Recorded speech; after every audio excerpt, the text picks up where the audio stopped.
Is your phone ruining your brain's ability to focus? If you've ever felt mentally exhausted after a day of just answering emails and Slack messages, you're not alone. This isn't just normal work stress. It's digital burnout, and it's secretly hijacking your most valuable asset, your attention. And the culprit is something called dopamine. Stick with me, because what I'm about to share will completely change how you view your notifications, your phone, and your ability to get things done. So, what exactly is digital burnout? Imagine your brain is a highly advanced computer.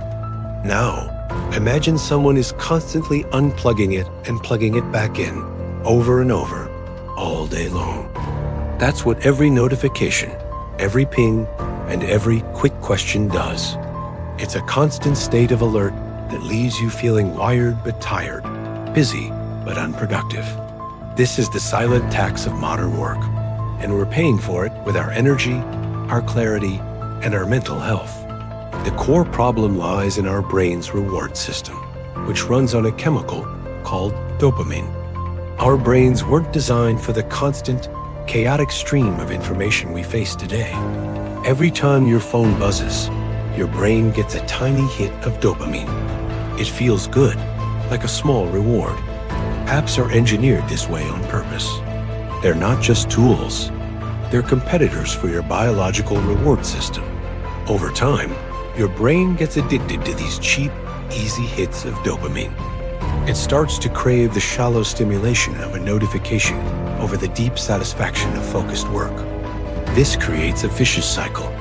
You check your phone, get a dopamine hit, your focus breaks, and you feel a little less satisfied with your real work. So you look for another quick hit. We're told to multitask, to be more productive, to just manage our time better. But that's a lie.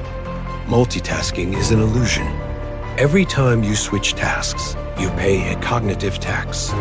It's like your brain has to reboot every few minutes, draining your mental battery until there's nothing left.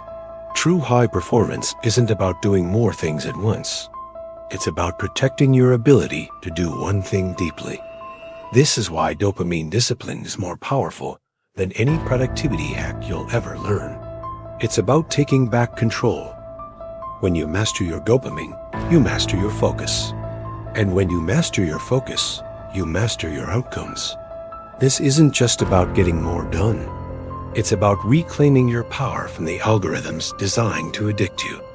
It's about deciding what truly deserves your attention. So how do we do it? Let's look at the habits of people who have mastered this. I call them high dopamine discipline performers. First, they block notifications by default. They understand that silence isn't empty space. It's a performance enhancer.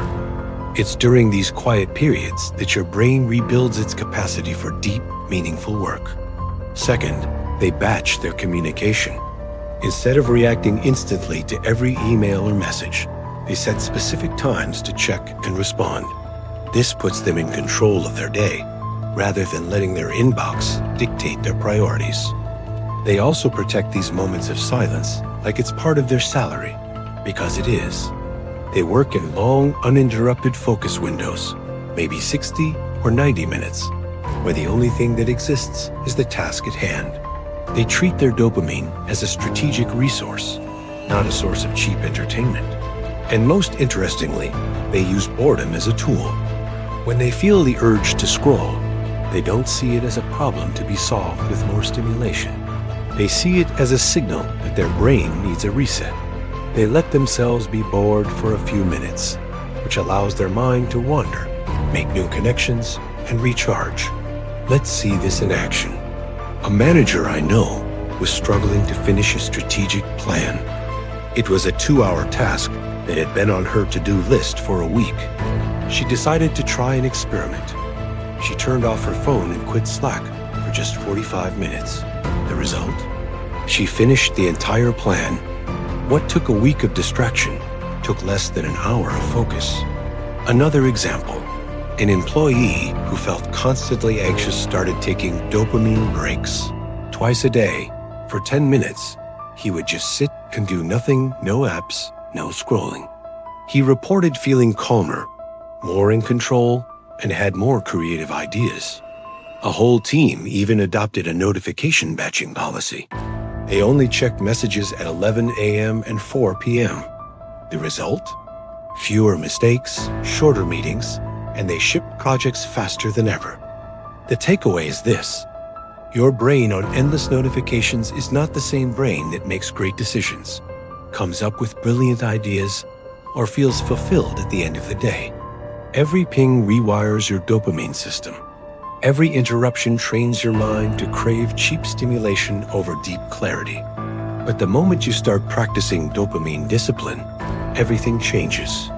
When you reclaim your dopamine, you stop reacting to the digital world and you start commanding your own. You gain the power to focus on what truly matters. If this idea just changed how you see your notifications, let me know in the comments. Thanks for watching, and don't forget to subscribe for more ways to master your focus in a distracted world.